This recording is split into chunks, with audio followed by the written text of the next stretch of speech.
എല്ലായ്പ്പോഴും കോംപ്രമൈസിലൂടെ സ്ത്രീയുടെ അവസ്ഥ പരിഷ്കരിക്കുക എന്നുള്ളതാണ് ചെയ്തുകൊണ്ടിരുന്നത്.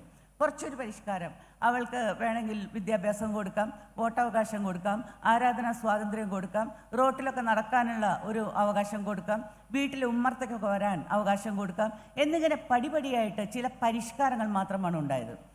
ഈവൻ വീട്ടി ഭട്ടതിരിപ്പാടിൻ്റെ പ്രഖ്യാതമായിട്ടുള്ള അടുക്കളയിൽ നിന്ന് അരങ്ങത്തേക്ക് എന്ന് പറയുന്ന നാടകകൃതി പോലും, ആ നാടകം പോലും ഒരു കോംപ്രമൈസാണ്. ഒരു കോംപ്രമൈസ് അതിനകത്തുണ്ട്.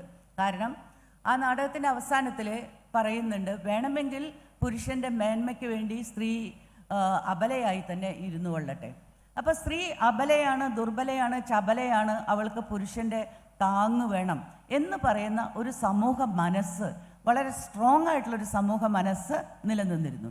ഈ അബലയായി നിലനിന്നുകൊള്ളട്ടെ എന്ന് പറയുമ്പോൾ സ്ത്രീയുടെ വ്യക്തിത്വത്തെ, അല്ലെങ്കിൽ സ്ത്രീയുടെ സാധ്യതയെ, സ്ത്രീയുടെ ബുദ്ധിയെ, സ്ത്രീയുടെ സ്വത്വത്തെ, അതുപോലെ തന്നെ അവളുടെ സർഗപരമായ കഴിവിനെ, അവളുടെ അല്ലാത്ത പലതരത്തിലുള്ള പ്രതിഭകളെ ഒക്കെ തന്നെ തമസ്കരിച്ചുകൊണ്ടാണ് അവൾ അബലയായി തന്നെ ഇരുന്നു കൊള്ളട്ടെ എന്ന ഒരു പ്രഖ്യാപനം ആ മഹത്തായ നാടകത്തിലും ഉണ്ടാകുന്നത്. ആ നാടകം നമുക്കറിയാം വലിയ സമൂഹ വിപ്ലവം സൃഷ്ടിച്ചൊരു നാടകമാണ്, സാമൂഹ്യ വിപ്ലവത്തിലേക്ക് വഴിതിരിച്ചൊരു നാടകമാണ്. ആ നാടകത്തിൽ ഇങ്ങനൊരു കോംപ്രമൈസ് വരുമ്പോൾ, എന്തുകൊണ്ട് അങ്ങനെ ഒരു കോംപ്രമൈസ്? പുരുഷാധിപത്യത്തെ നിലനിർത്തിക്കൊണ്ട്, പാട്രിയാർക്കൽ വ്യവസ്ഥയെ നിലനിർത്തിക്കൊണ്ട് സ്ത്രീയുടെ പ്രശ്നങ്ങൾ പരിഹരിക്കാം എന്ന് പറയുന്ന ഒരു മണ്ടൻ ആശയമാണ് അതിൻ്റെ പിന്നിൽ ഉള്ളത് എന്ന് നമ്മൾ കാണണം.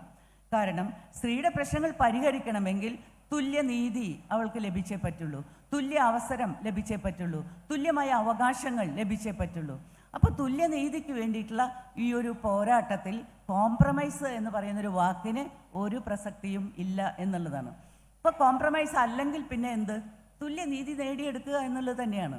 ഈ സമൂഹത്തിൽ, ജനാധിപത്യ സമൂഹത്തിൽ, ഞാൻ ജാതിയുടെയോ വർഗത്തിൻ്റെയോ മതത്തിൻ്റെയോ ലിംഗത്തിൻ്റെയോ പേരിൽ രണ്ടാം കിടയല്ല എന്ന തിരിച്ചറിവ് സ്ത്രീക്കുണ്ടാവുകയും അവൾ രണ്ടാം കിടയല്ല എന്ന തിരിച്ചറിവോടുകൂടി ജനാധിപത്യത്തെ സമീപിക്കുകയും ചെയ്യുന്ന ഒരു സംവിധാനം സമൂഹത്തിൽ ഉണ്ടാകണം. സമൂഹ മനസ്സിൽ മാറ്റം വരണം. സമൂഹ മനസ്സ് നിർമ്മിതം ആണ്.